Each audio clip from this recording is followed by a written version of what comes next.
Bienvenue à tous et bienvenue sur ma chaîne Les petits bonheurs d'entreprendre. Écoutez, je suis absolument ravie aujourd'hui. Comme toujours, je vais vous présenter un entrepreneur très inspirant. Aujourd'hui, ce sera Mehmet Gül qui est coach en PNL.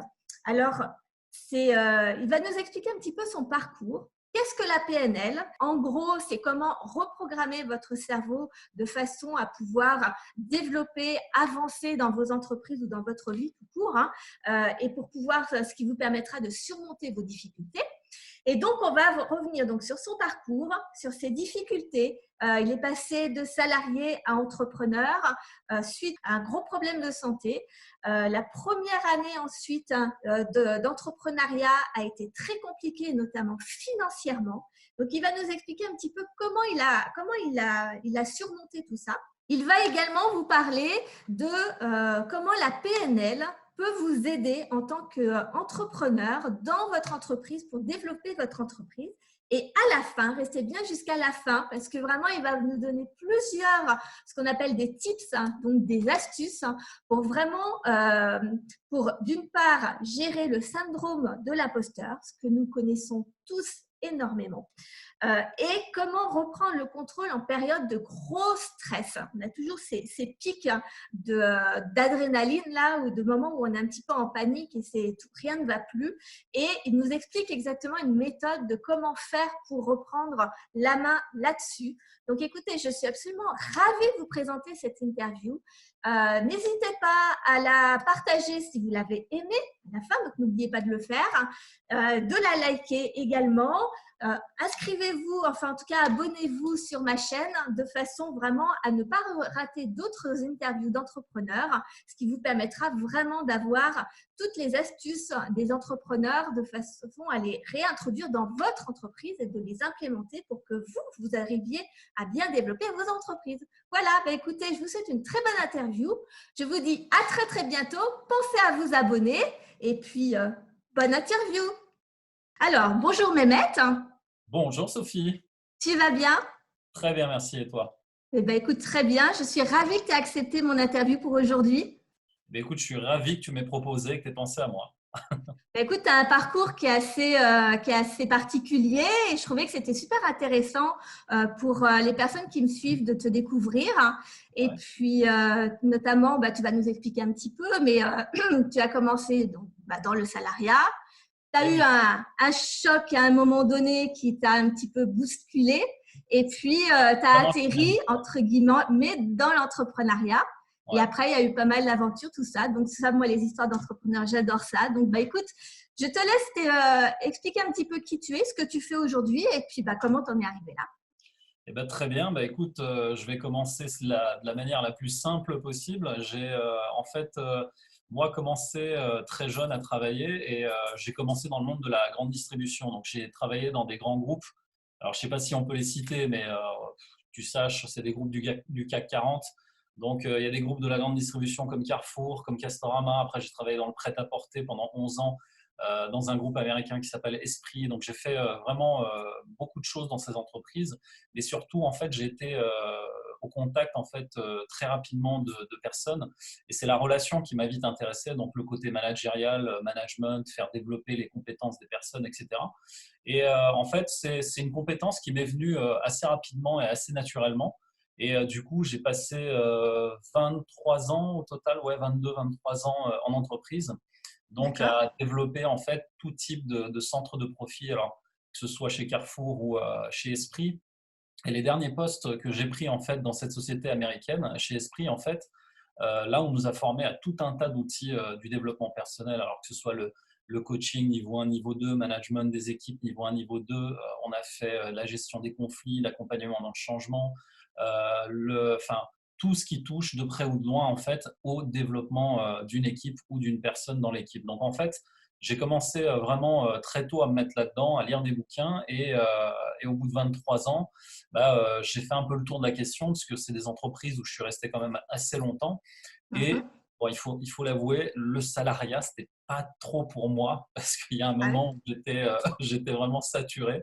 Et je suis quelqu'un en fait qui a un énorme besoin de liberté. Et aujourd'hui, je m'en rends compte de plus en plus puisque j'ai 42 ans quand même aujourd'hui. Et en fait, arrivé à la fin de ma carrière, j'ai eu, ben, effectivement, tu en parlais tout à l'heure, un marqueur émotionnel pour moi qui a été assez fort. C'est en fait, durant toutes les années où j'étais salarié, j'ai eu un rythme de travail qui était vraiment très intense. Alors, moi, j'appelle ça aujourd'hui l'esclavagisme moderne parce que quand tu es cadre dans une entreprise, chose que j'étais, on était, bah, grosso modo, on n'avait pas de, tu sais, on n'avait pas de 35 heures. Ça n'existe pas en fait les 35 heures pour les cadres. d'accord, Donc, tu es cadre dirigeant, tu es un peu un esclave moderne puisque tu arrives à 7 heures du matin. Par contre, tu sais pas à quand est-ce que tu pars, quoi. Donc, d'accord. en fait, ça a beaucoup joué sur ma santé.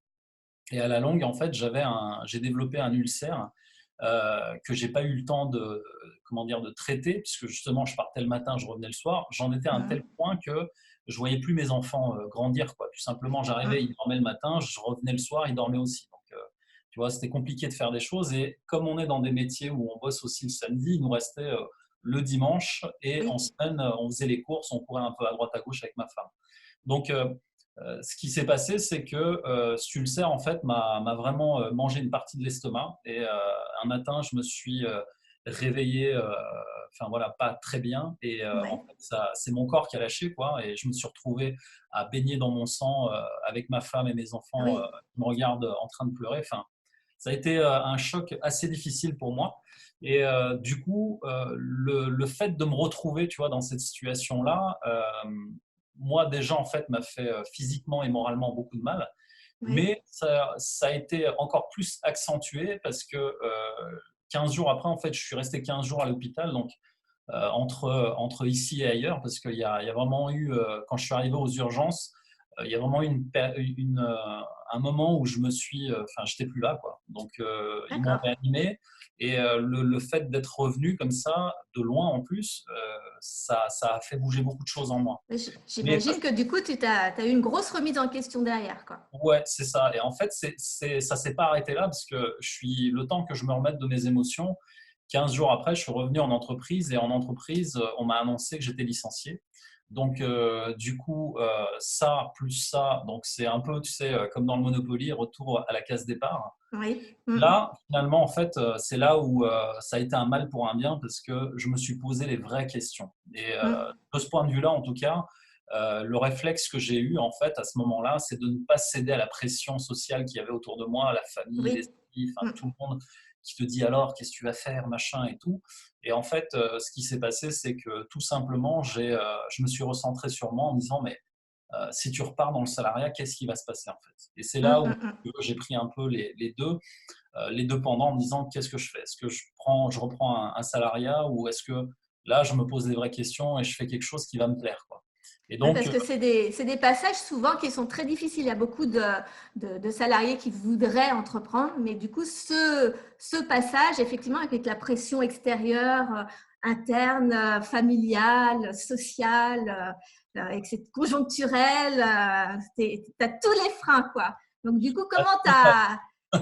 à total. Alors là, franchement, en termes de croyances limitantes, en termes de gens qui te polluent, nocifs, etc., là, j'ai eu le summum du summum, quoi. Donc, en fait, ouais, cette période-là, ce qui s'est passé, c'est que, en fait, j'avais déjà en moi, en fait, cette ambition de passer coach, parce que j'avais, comment dire, déjà ce projet-là depuis un certain temps.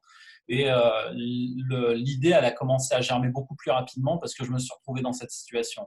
Et au final, alors j'ai eu en fait la chance quand même d'avoir une femme qui est extrêmement intelligente. Et ma femme, en fait, elle a vu que j'étais, comment dire, dans cette période, non seulement j'étais tiraillé par le fait, bah, justement, elle a, en fait, comme j'ai toujours eu des salaires très confortables, elle n'a jamais eu à travailler depuis qu'on s'est mariés. D'accord. Et Dieu merci, on est mariés depuis 16 ans aujourd'hui. Je veux dire, le fait qu'on remette tout ça en question en se disant qu'est-ce qu'on fait, moi, ça m'a challengé encore plus. Donc, du coup, ça m'a donné encore plus la rage d'avancer, de faire des choses. Et du coup, elle a eu l'intelligence de voir que dès que je me mettais à parler de coaching, d'accompagner les gens, je devenais quelqu'un d'autre, en fait. Et, D'accord. et elle a vu ça, elle m'a dit, écoute, là, je vois que tu es heureux, tu es aligné, écoute, vas-y, fonce. Et peu importe les galères, peu importe ce qu'on va vivre, et franchement, pendant plus d'1 an, là, on a bien galéré. Elle m'a dit, écoute, vas-y, et puis peu importe, mais construis quelque chose de viable, surtout au niveau humain, enfin mental et physique, parce que finalement, le fait d'être resté dans le salariat, ça m'a vraiment fait du mal. Et Oui. le fait, tu vois, de remettre tout ça en perspective, elle l'a bien vu aussi, parce que elle a quand même cru à un moment qu'elle allait vivre seule pendant tout le reste de sa vie. Donc, tu vois, il y a des choses Oui, bah oui, oui. Oui. qui Oui. nous ont soudés, Mm. quoi. Donc, D'accord. à partir de là, en fait, la partie challengeante que j'ai eue à ce moment-là, c'était justement d'affronter tout comment dire, la famille, les amis, Ouais. etc. Mm. Et autant te dire qu'en 1 an, en fait, j'ai complètement changé de cadre. Alors, Oui. la famille, évidemment, les parents, tout ça, bon, j'ai pris un peu plus de distance. Les amis, j'ai plus du tout le même cadre d'amis depuis 1 an. Donc, je suis vraiment content du résultat parce que le jeu en valait la chandelle. Et comme je dirais que ce qui m'a moi drivé, en fait, c'est vraiment le pourquoi et le pour qui. C'est-à-dire que pourquoi je fais ça? Parce que j'ai un objectif qui est vraiment qui me dépasse moi. Et pour qui je le fais? C'était surtout pour ma femme et mes enfants, pour leur montrer, leur prouver aussi que voilà, il n'y a pas que le salariat et qu'on peut faire plein d'autres choses. Alors du Oui. coup, ce challenge-là, si tu veux, ça a été pour moi en fait le moteur, et ce qui a fait que je m'en suis vraiment sorti, c'était vraiment eux, quoi. D'accord. Voilà. C'est comme ça que tu as vraiment passé cette première période avec les difficultés financières qui vont Ouais, avec, c'est etc. ça. De te dire, non, mais c'est bon, moi, je veux, tu t'es choisi un chemin, on va dire, hein, C'est ça. et je fonce. Hein, et C'est ça. t'as pas eu de problème de certitude, justement, Alors énormément, tous les jours au quotidien. Tu c'est te lèves ça. Comment tous tu les gères ça? Comment tu as géré ça? Alors, tous les jours, je me lève, j'ai une incertitude sur tout ce que je fais, mais vraiment tout. C'est-à-dire, je fais un truc, je fais une vidéo. Alors, il y a des amis qui m'ont pas lâché depuis ce temps-là, des vrais amis. Ils m'ont dit, écoute, fais. Moi, ce que je vois en toi, les autres vont le voir aussi un jour. Et heureusement qu'il y avait encore 1 ou 2 amis comme ça qui sont restés parce que eux, ils voyaient quelque chose, comme tu disais tout à l'heure, que moi, je vois pas. Et effectivement, en fait, ce qui m'a permis, moi, de me sortir de tout ça, c'est de rester en action, en fait. C'est-à-dire que si j'étais resté simplement à me lamenter sur mon sort, à me dire oh j'y arrive pas, etc. Et j'avais mis aucune action en place. Mhm. Là, effectivement, je pense que j'aurais sombré assez rapidement. Mais le fait d'être toujours en action, d'être dans une dynamique d'action, j'ai envie de dire, tu sais, tu n'as pas besoin de faire de grandes actions Oui. pour entreprendre, mais des petites actions répétées tous les jours donnent de grands résultats à la fin, en fait. Et moi, c'est surtout ça qui m'a aidé, c'est-à-dire que je sais que c'est pas facile en plus, hein, je sais qu'il y a beaucoup de gens qui sont dans ce cas-là, et je sais que c'est pas évident de dire ça comme ça simplement en disant oui, continue à agir et ça viendra. Mais en fait, c'est clairement ce qui se passe, quoi. Si tu restes pas en action, les croyances limitantes dont on parle tout le temps, là, en fait, elles se cultivent à partir du moment où tu restes sans rien faire. Oui. C'est-à-dire qu'à partir du moment où tu arrêtes d'agir, ton cerveau, il tourne en boucle sur les mêmes choses. Donc finalement, il vaut mieux agir et s'interroger sur tes actions en disant j'ai fait une action, est-ce que le résultat est bon ou est-ce qu'il faut que je l'améliore? Et à partir de là, tu sais, tout le reste se décante parce que tu restes focalisé sur tes actions et pas sur tes inactions. Et moi, c'est Mhm. ça qui m'a beaucoup aidé en soi. Et j'avais pris le parti justement de m'investir, comment dire, en tant que coach, mais je voulais vraiment me spécialiser dans la PNL parce que j'ai découvert la PNL aussi tout au long de ces années par le biais justement on en avait parlé ensemble, d'un de mes mentors qui s'appelle Tony Robbins, bon, qui est Oui. le mentor mondial du Est-ce que, coaching. est-ce que tu peux expliquer en quelques mots pour les personnes qui ne connaissent pas encore la PNL ce que c'est et à quoi Ah ça oui, peut ah être oui, pardon. utile? Pardon, j'ai pas précisé effectivement Il n'y la a aucun PNL. souci, Alors, t'inquiète c'est pas. la programmation neurolinguistique. Alors, la PNL, en fait, c'est un outil de thérapie brève. Il faut savoir que c'est un outil qui a été inventé dans les années 70-80, de l'après-guerre, en fait, entre les États-Unis. Enfin, quand ils sont partis, ils ont fait de multiples guerres. Ils avaient besoin, en fait, si tu veux, de thérapie brève pour éviter que tous les soldats qui sont psychologiquement atteints par la guerre ne coûtent des millions de dollars à l'État parce qu'ils cherchaient justement des solutions rapides pour pouvoir remettre en selle psychologiquement les soldats. Et de cette époque, en fait, sont apparues des thérapies justement qui ont été modélisées par les meilleurs psychologues de leur époque. Alors, il y avait Virginia Satir, il y avait John Balslick, j'arrive jamais à dire son nom, et il y avait Milton Erickson, que tu connais peut-être, de l'hypnose ericksonienne. Et en fait, ce qu'ils ont fait, il y a les deux inventeurs, les deux co-créateurs en fait de la PNL, qui étaient John Grinder et Richard Bandler. Ils ont en fait modélisé des, des procédés, des protocoles psychologiques, en fait, si tu veux, Mhm. et qu'ils ont utilisé pour pouvoir justement amener des solutions vraiment beaucoup plus rapides que la psychanalyse classique, puisque la psychanalyse, tu sais, c'est 1 an, 6 ans, enfin 6 mois, etc. Donc, Mhm. c'est des choses qui durent plus longtemps. Et à cette époque-là, justement, ces outils-là ont été modélisés de telle sorte à ce que les personnes puissent s'en servir immédiatement, mais puissent se remettre en action. Et moi, je le vois aussi comme ça, c'est-à-dire que la PNL aujourd'hui, pour moi, c'est plus un outil justement qui va amener les gens à repartir dans l'action dans leur vie et remettre des actions génératrices pour eux de bien-être, d'être mieux dans leur tête et mieux dans leur vie en fait. Donc c'est vraiment la modélisation de certains protocoles et on se base évidemment sur la psychologie, les neurosciences, enfin il y a tout un tas de choses qui sont modélisées là-dedans. Du coup, avec des outils, j'allais dire, simples quand tu les connais, tu Ouais. arrives un petit peu en fait à reprogrammer notre cerveau si on a des difficultés ou autres. Alors, est-ce on en trouve l'origine ou alors on change notre manière de penser pour agir de façon différente? Alors, il y a les deux parce qu'en fait, si tu veux, à partir du moment où tu décides foncièrement de changer différemment, il y a programmation, neuro et linguistique. La première chose, on regarde vraiment la linguistique, mais la linguistique, elle a une part, on va dire, minime par rapport au neuro, donc à ce qui se passe dans la tête et à la programmation. Alors, pour faire simple, en fait, dans la programmation neurolinguistique, quand j'explique ça en tout cas, si on devait parler d'un point de vue neuro, d'accord, vraiment, enfin linguistique plutôt, quand tu vas en fait parler et que tu vas dire par exemple, enfin un exemple assez courant, je veux perdre du poids. Donc Oui. quand on parle de santé, quand on parle de perdre du poids, c'est la première chose que les gens vont te dire. Je veux perdre du poids. Et en fait, il y a ce qu'on appelle les anti-objectifs, puisque quand tu te mets à parler en anti, d'accord, ton cerveau, lui, en fait, il faut savoir qu'il ne fait pas la différence entre la négation et tout ce qui est positif. Donc, en fait, Oui. le cerveau, comme c'est un petit malin, il va retenir en fait les derniers mots que tu vas lui dire. Donc, si tu lui dis je veux perdre du poids, lui, dans sa tête, il va retenir poids. Donc, en fait, c'est la même chose quand tu dis je veux arrêter de fumer, lui, il va retenir fumer. Donc, forcément, il va te ramener à la cigarette ou il va te ramener au poids, donc à ce que tu vas manger. Par contre, si tu disais à l'inverse et à l'opposé, donc on pourrait même donner un troisième exemple, quand tu vas à un rendez-vous, il ne faut pas que j'arrive en retard. Oui. Mm. Donc à partir du moment où tu dis ça, tu es déjà en retard en fait. Donc ton D'accord. cerveau, lui, il a déjà programmé le mot retard et il est déjà en retard. Donc en fait, au lieu de dire ça, au lieu de dire je vais être en retard, il vaut mieux dire je vais arriver 5 minutes avant et je serai pile à l'heure, par exemple. Tu vois, ça fait une différence fondamentale dans le schéma cognitif de pensée que tu peux avoir. Et c'est la même chose donc pour fumer. Eh bien, je veux être en bonne santé et pouvoir faire du sport tous les jours. Tu dis ça en fait à ton cerveau, lui, tous les Mm. jours, il va retenir qu'il veut faire du sport.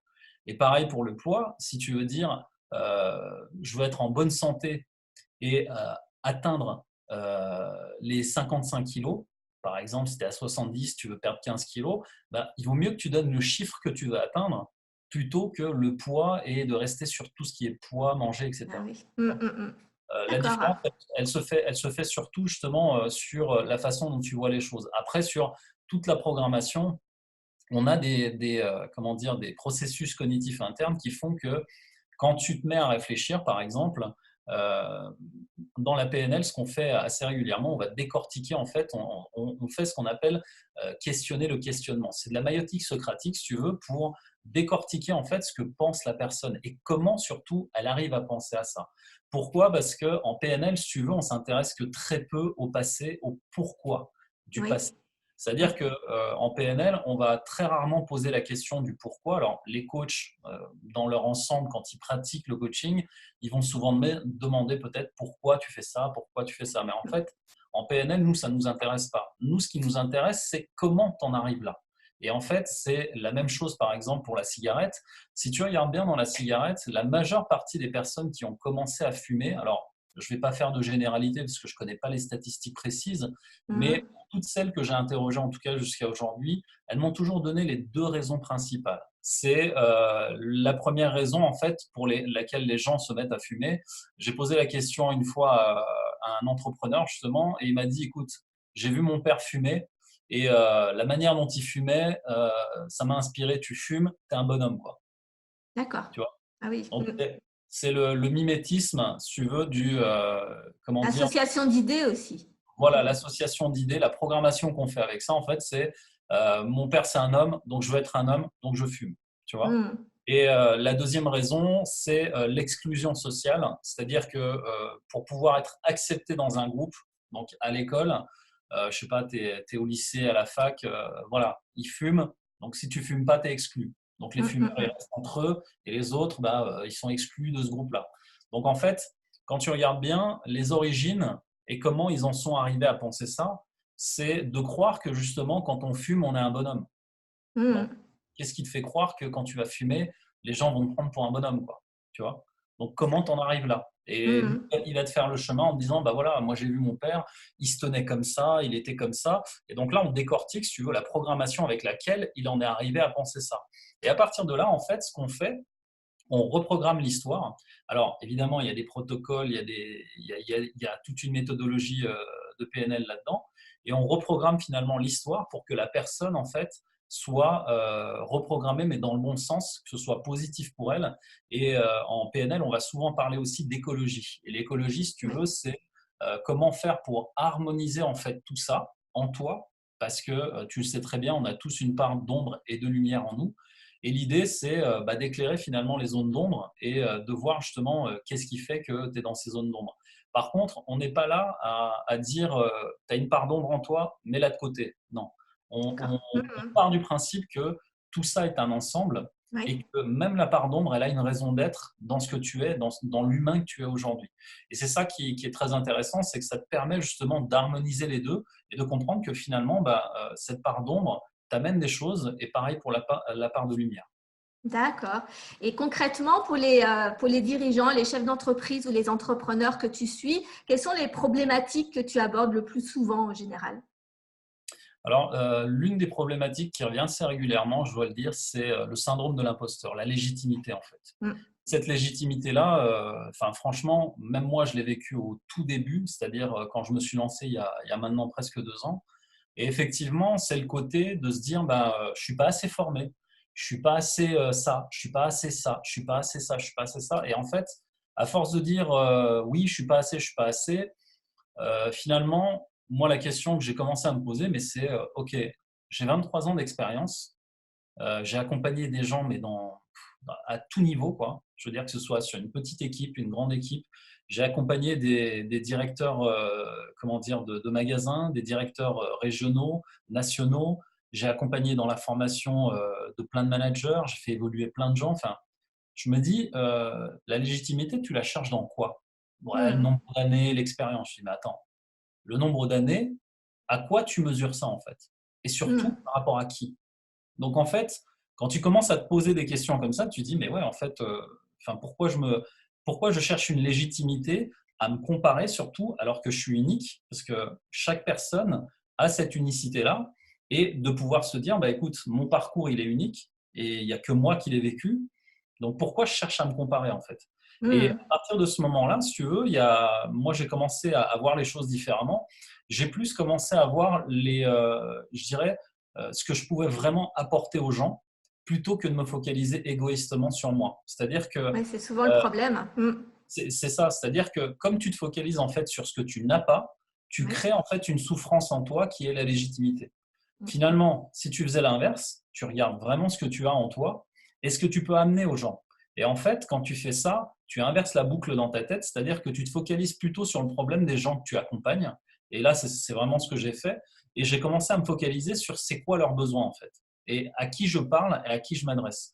Et juste ce principe-là te permet de te décentrer de toi-même. Parce Mm. en PNL, on parle souvent d'être centré sur soi ou centré sur l'autre. Et quand on est centré sur l'autre, c'est exactement la bonne posture qu'il faut avoir, mais qu'il faut avoir aussi en tant qu'entrepreneur. Et le syndrome de l'imposteur, en fait, il apparaît à partir du moment où justement tu te, comment dire, tu te figes finalement sur ce qu'il y a de moins bien en toi en fait. Et Mhm. c'est ça qui crée ce syndrome finalement. Et est-ce que du coup, ça coïncide aussi avec ton développement d'entreprise? Parce que du coup, si tu te reconcentres plus sur les personnes, euh, soit que tu accompagnes si tu es coach, hein, mais ou à qui tu vends tes produits, enfin en tout cas à tes clients, du coup, tu connais plus, tu les connais plus eux, tu sais plus ce que tu leur rapportes, hein, et du coup, ça bascule sur ton entreprise et tu as le meilleur chiffre d'affaires et du coup, ça devient un cercle vertueux. On est d'accord là-dessus? Tu as tout expliqué, du coup, j'ai pas besoin de, Donc, tu vois, de l'idée, détails. c'est vraiment de peaufiner un maximum l'avatar, donc le client idéal, enfin vraiment les clients avec qui Alors, et le de client, voilà, leurs problématiques et c'est ça, c'est ça. Alors, le client, le service, le produit que tu veux amener, euh, en fait, ce que je dis assez régulièrement, c'est devenez l'expert de votre domaine, en fait.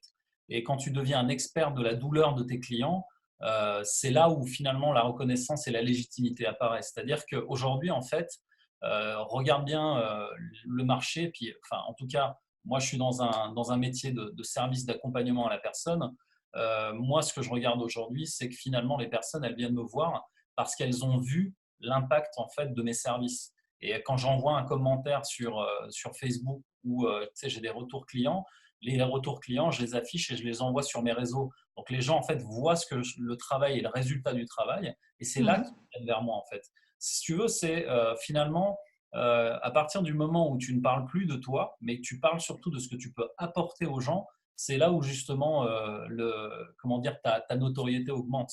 Parce que finalement, les gens, enfin les clients, excuse-moi du mauvais terme, mais ils s'en foutent en fait d'où tu viens, de qui Oui. tu es, ils vont regarder ton histoire à partir du moment où tu vas commencer à briller dans la mesure où tu vas avoir une certaine notoriété. Et effectivement, on regarde bien tous ceux qui sont passés par ce chemin de croix-là. Il y a un de mes mentors qui dit assez régulièrement, tu peux devenir célèbre du jour au lendemain, mais après 10 ans. C'est-à-dire Oui, que voilà. si tu as fait tes preuves pendant 10 ans, du jour au lendemain, parce que depuis 10 ans, tu es sur le marché, les gens te connaissent, il peut se passer, je sais pas, tu vas écrire un bouquin alors que tu en as écrit 3 et celui-là, tac, il va matcher. Mhm. Tu vois, et ça va exploser, tout le monde va être fan de ce bouquin. C'est juste en fait le temps de maturation que tu as mis, en fait, si tu veux. 10 ans, c'est ce que tous les grands coachs et les grands mentors s'accordent à dire. Il te faut 10 ans, si tu veux, pour être bon dans ce que tu fais réellement, quoi. Et c'est Mhm. vraiment le point de maturité culminant où tu vas pouvoir amener une vraie valeur ajoutée. Les gens, tu vas transformer les gens vraiment différemment. Et donc, du coup, comment tu gères, parce que 10 ans, ça peut sembler long pour les personnes qui nous regardent, etc. Comment tu gères cette ambiguïté dans le fait de se concentrer sur les clients, etc.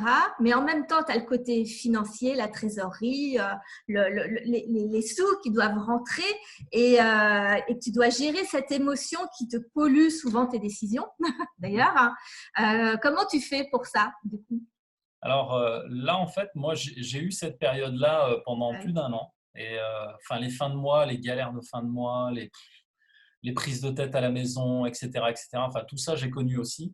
Et en fait, cette période-là, euh, de, moi, de ce que j'ai gardé, en fait, c'est, si tu veux, c'est le principe de fonctionnement du cerveau. Le Oui. principe du fonctionnement du cerveau, il est très simple. Il agit par plaisir ou par douleur.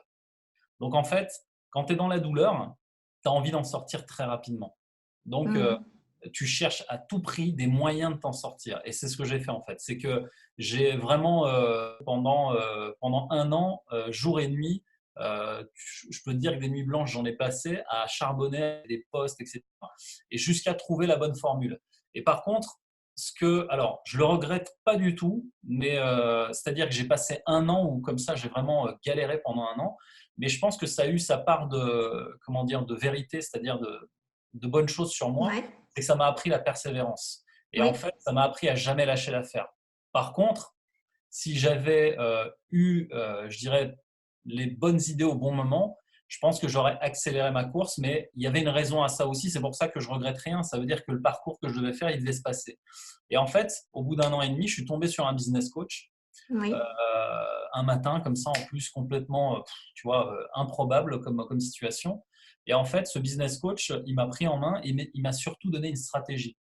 Et en Ouais. fait, à partir de cette stratégie-là, tout a commencé à décoller. Et la chose en fait que je dirais par rapport à ça, c'est que au départ, en fait, dépenser le peu d'argent que tu as, eh bien ça, c'est la mauvaise stratégie. C'est-à-dire Oui. que si tu as de l'argent, c'est-à-dire si tu quittes ton emploi et que tu as décidé de faire quelque chose, si tu as de l'argent, investis-le immédiatement en fait dans ce que tu crois être bon pour toi. Donc que ce soit une formation, trouver un coach, trouver un mentor, trouver une formation, ce que tu veux, mais investis en fait finalement sur toi et avec la bonne stratégie. Et c'est un an d'apprentissage, si tu veux. Ils m'ont permis juste, moi, de me finalement de m'affiner sur ma façon de penser et finalement d'arriver sur le bon business coach qui, lui, m'a donné une vraie stratégie et m'a permis de décoller. Tu vois. Mhm. Je pense que le meilleur conseil que je peux donner là-dessus, c'est vraiment investissez en vous parce que c'est dans des moments où ça va mal où il faut le faire le plus finalement. Parce que c'est dans les moments où ça va mal où tout est contre toi et toi, en termes de mindset, tu es vraiment au ras des pâquerettes. C'est là où finalement, tu as besoin d'être plus accompagné encore que dans les Mhm. moments où ça va bien, quoi. Parce que quand ça va bien, franchement, si tu as l'argent, tu peux investir et tout, je veux dire, il n'y a plus de Ah problème. oui, oui, oui. Mais c'est vrai que ça, parfois, c'est difficile de faire comprendre et de comprendre soi-même. Moi, je sais que j'ai eu une entreprise avec mon mari pendant 10 ans. Et donc, c'est pendant longtemps, en fait, la tête dans le guidon, à charbonner. Nous, on avait créé un concept en pâtisserie, un concept innovant. Et on ne s'est pas vraiment aperçu qu'on avait besoin de quelqu'un, en fait. On Ouais. essayait par nous-mêmes de trouver des solutions, etc. Et c'est vraiment sur la fin, 2 ans avant de fermer, en fait, que je me suis aperçue que j'ai adhéré à une formation par la CCI et Ouais. de dirigeants d'entreprise. Et là, je me suis aperçue qu'en fait, entrepreneur, c'est complètement un autre monde. C'est-à-dire qu'on a des compétences, on a un métier dans les mains, mais après, il y a vraiment une autre vision, une stratégie, quelque chose d'autre à apprendre et notamment se faire accompagner et apprendre énormément, se former, quoi. Et en fait, cette partie-là, si tu veux, moi, elle m'a beaucoup servi au niveau mindset parce que finalement, en fait, j'avais plein de croyances limitantes.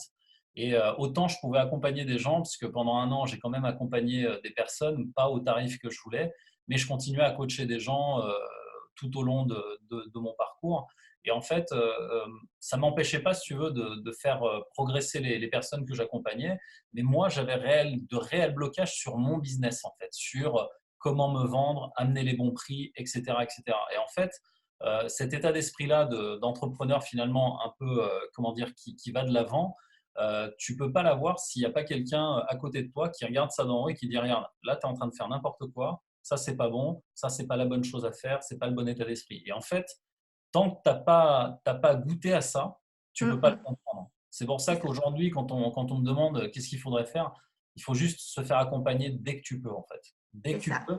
Il Et faut en fait, oser, voilà. donc du coup, même pas dépenser, mais investir Investir en sur soi. soi-même. Et c'est ça la nuance que souvent, les entrepreneurs ont du mal à comprendre. Ouais, parce que quand tu es dans des passes difficiles, tu te dis le moindre euro compte.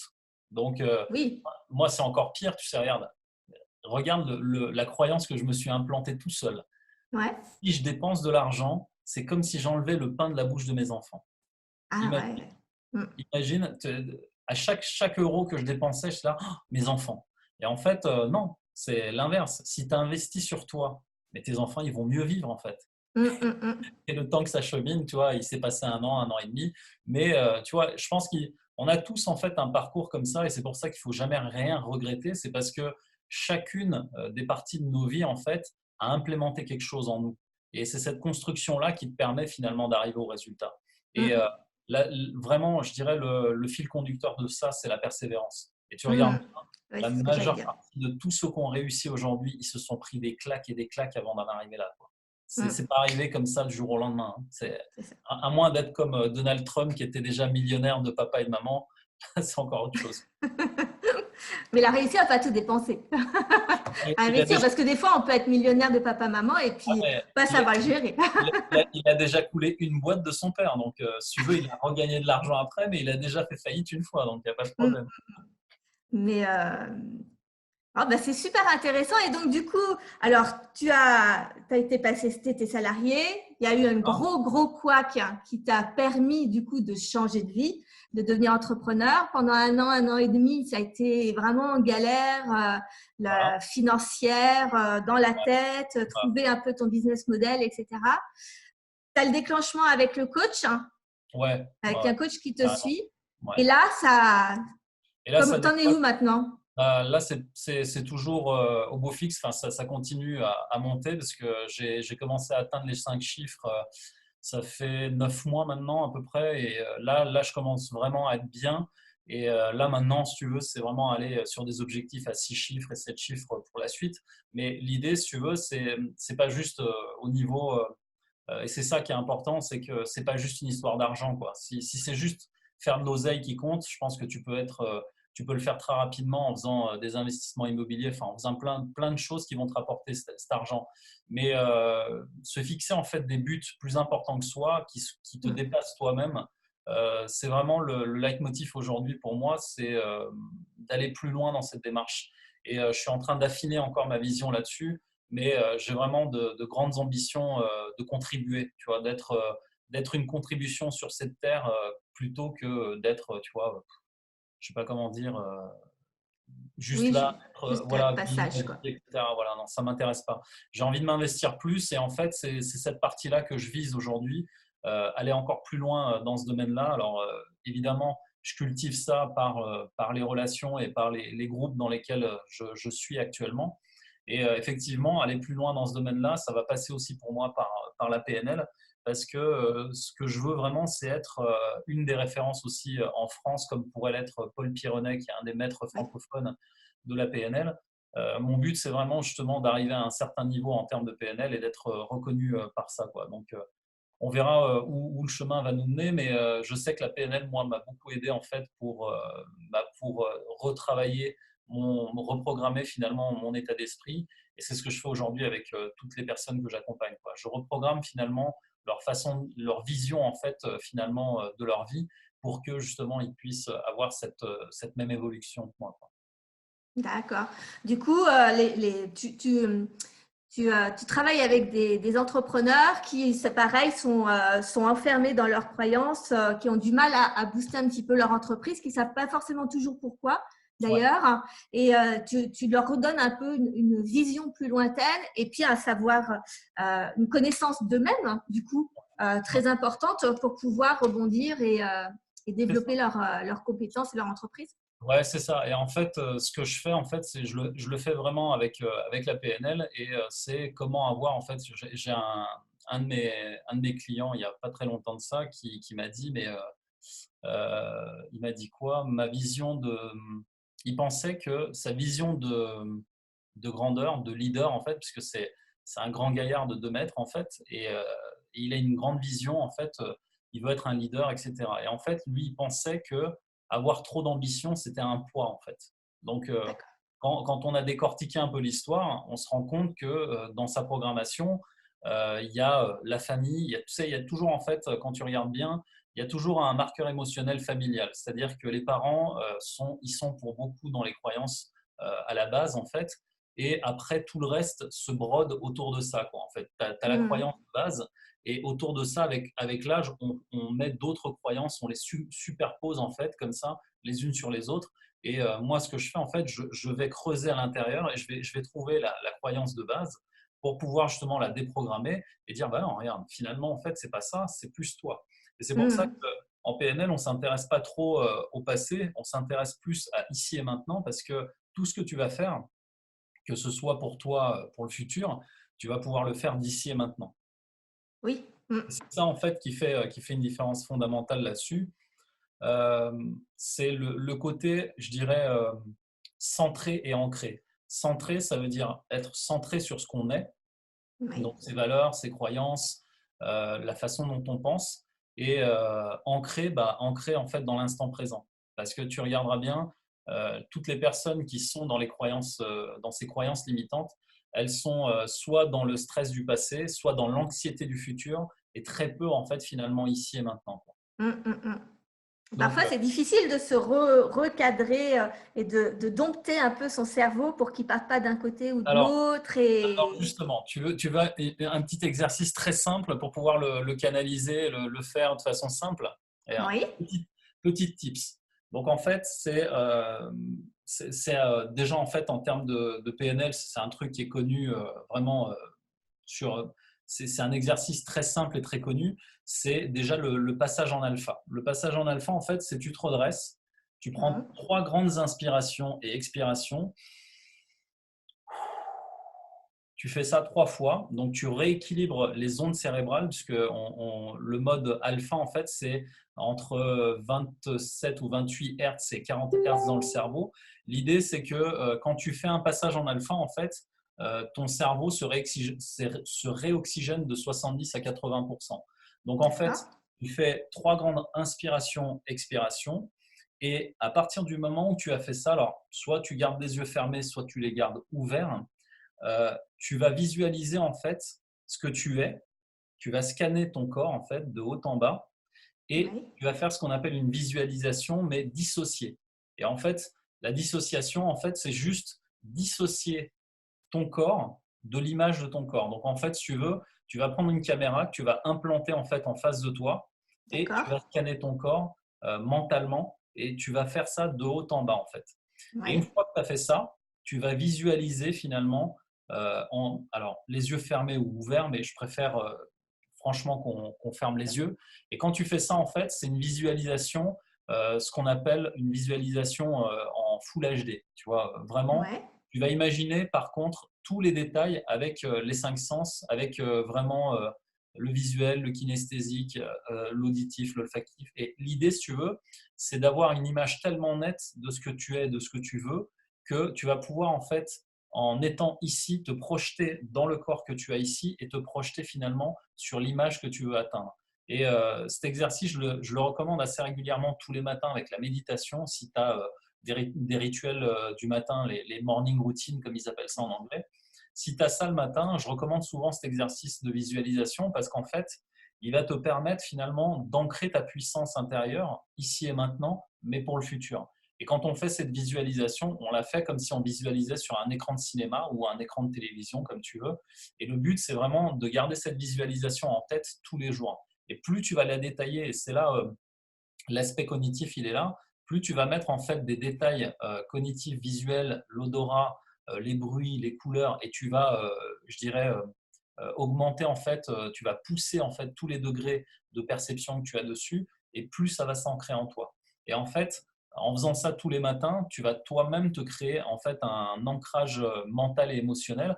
Parce que comme je te l'ai dit tout à l'heure, le cerveau, lui, il ne retient pas le passé, le futur, le présent. Oui. Lui, en fait, il a une seule mémoire et il ne s'intéresse pas du tout en fait au passé, au futur, etc. Il retient que ce qu'il ressent.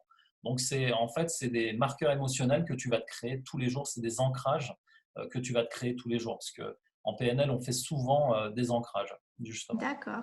Et donc, du coup, tu te scannes une première fois assez profondément, mais sur l'instant T, comment tu Hein. es. Et après, tu visualises, mais ton futur toi que tu voudrais devenir, c'est ça? C'est ça. Et l'idée, si tu veux, c'est que tu commences par ça. Et là, je vais te donner un deuxième ancrage. Là, si tu veux, c'est un ancrage positif sur lequel tu vas pouvoir revenir, en fait, dès que tu en auras besoin à volonté. Donc, en fait, quand tu vas visualiser ça, tu as 2 options. Si tu le fais le matin, moi, ce que je recommande, c'est de faire une visualisation sur ce que tu veux être vraiment, je ne sais pas, dans 5, 10 ans. D'accord? Mhm. Par contre, imaginons, tu as une bonne croyance limitante bien installée en toi que tu n'arrives pas à défaire, tu vois. Un truc Ouais. bien sale qui te pollue, t'as pas, tu vois, n'y arrives pas, quoi. À chaque fois que tu y penses, tu es là, tu es paralysé. Donc là, tu fais la même chose, tu te remets en alpha. Et ce qu'on va faire, en fait, moi j'appelle ça le bouton du pilote, en fait. Tu sais, le mec qui pilote Oui. l'avion en chasseur, en mode chasseur. Donc en fait, le geste, il est très simple. C'est comme si tu appuyais sur un bouton, d'accord? Mhm. Ça, c'est ce qu'on appelle, c'est ce que je vais te faire faire, c'est ce qu'on appelle un ancrage. Donc en fait, cet ancrage-là, tu vas le faire, mais là, tu vas le faire différemment quand tu auras en fait des pensées négatives sur comment dire, un instant où ça va pas finalement, où tu as une Oui. croyance qui vient, je sais pas, tu as eu plusieurs mauvais événements dans la journée, ça se passe mal, etc. Passage en alpha, 3 grandes inspirations, expirations. tu mets les deux mains sur tes genoux, d'accord? Mhm. Et la main droite ou la main gauche, comme tu veux, la main droite, tu penses au petit bouton et tu la mets sur ta cuisse droite, d'accord? Et en Ouais. fait, ce que tu vas faire, la visualisation dont je t'ai parlé tout à l'heure, tu vas faire la même visualisation, mais la visualisation en fait sur un événement passé pour toi, mais un événement ultra positif, où tu t'es retrouvé en fait dans une situation similaire à ce que tu es en train de vivre, mais dans laquelle tu as réussi à surmonter cette difficulté. Donc en D'accord. fait, l'idée, c'est de visualiser cet instant que tu as déjà vécu, parce que lui, le Mhm. corps, comme je te le dis, le cerveau, il va se souvenir exactement. Je te donne un exemple. Si tu as vécu une émotion forte, imaginons un jour quand tu étais petit, tu es monté dans un manège, ça t'a donné des émotions ultra fortes, d'accord? Eh bien ça, le corps, il va s'en souvenir. Et si, pareil, tu as eu un instant de ta vie où beaucoup de croyances sont arrivées sur toi, mais tu as suggéré et tu t'en es sorti super bien, le corps il va s'en souvenir et le cerveau aussi. Donc en fait, ce que tu vas faire, tu vas te souvenir de cet instant où tu as suggéré ces moments de crise, de panique, de croyances limitantes. Et au moment où tu vas visualiser ça, tu vas laisser en fait s'épanouir ça en toi au Mhm. maximum et au point culminant, c'est-à-dire au moment où tu sens que tout ça, l'image elle est claire, tu ressens exactement ce que tu as vécu quand tu étais dans cette situation. Et là, c'est vraiment au niveau le plus élevé. Là, tu appuies sur le bouton et tu crées ce qu'on appelle un ancrage. Et du coup, lui, ton cerveau, qu'est-ce qu'il fait?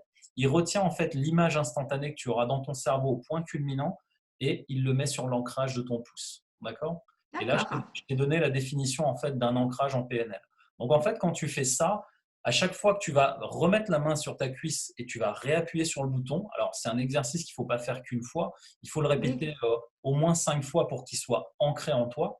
Et quand tu appuies après, à des moments où tu vois que le stress revient, tu as juste à prendre le bouton, à le mettre sur ta cuisse, à appuyer sur le bouton pour te reconnecter à ce pouvoir, cette ressource qui était en toi, que tu as déjà vécu et qui va te permettre de te remettre dans un état bien. D'accord. D'accord? Alors, bien le faire en fait en état alpha, c'est-à-dire te remettre en alpha et faire ton ancrage après. Est-ce que c'est Mhm. clair? Est-ce que c'est facile à faire selon toi? Est-ce que… Ça me paraît clair. Ce qu'il faut vraiment dire, c'est que c'est une question d'entraînement quand même. Je Ouais, pense que tu n'y arrives pas du premier coup. c'est ça. Mais il faut faut avoir la démarche de quand on est vraiment en stress, de se dire, bon, allez, stop, on respire, on Voilà. fait ce que Mehmet nous a expliqué.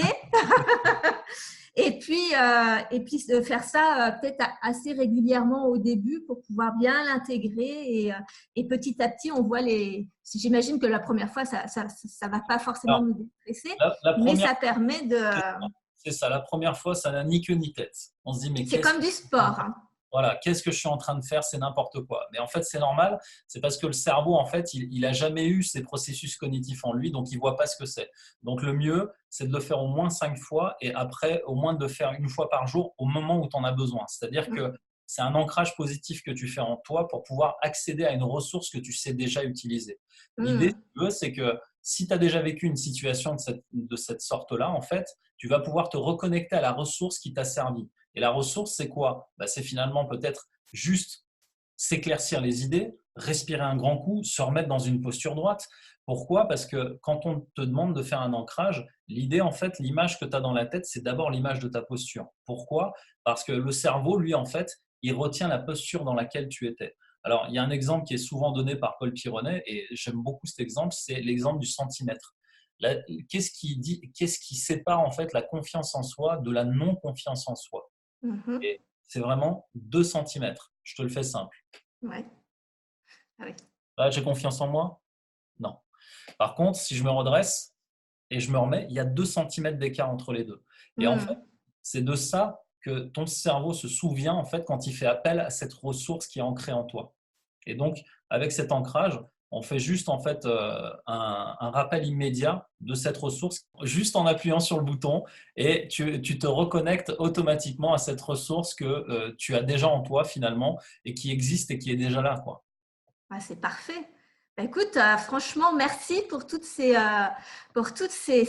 tips, hein, comme on appelle ça, toutes ces astuces que tu peux nous Ouais, donner pour reprendre le contrôle, hein, ouais, avec tout ça, entre tout ce que tu nous as dit, de recentrer notre cerveau sur les clients plutôt que sur nous-mêmes, ouais. plus justement quand on est vraiment trop dans l'émotionnel interne, hein, de savoir comment recadrer un petit peu tout ça. Je pense qu'on peut faire de magnifiques entreprises. En tout cas, ça donne de bonnes aides. Mm.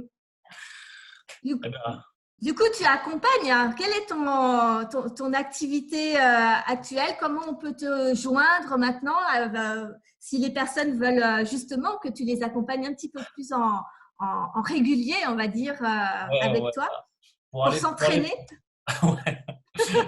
Pour aller plus loin, alors tu peux, alors évidemment, tu pourras me retrouver sur mes réseaux. Donc j'ai Facebook, LinkedIn, Instagram et j'ai aussi une chaîne YouTube.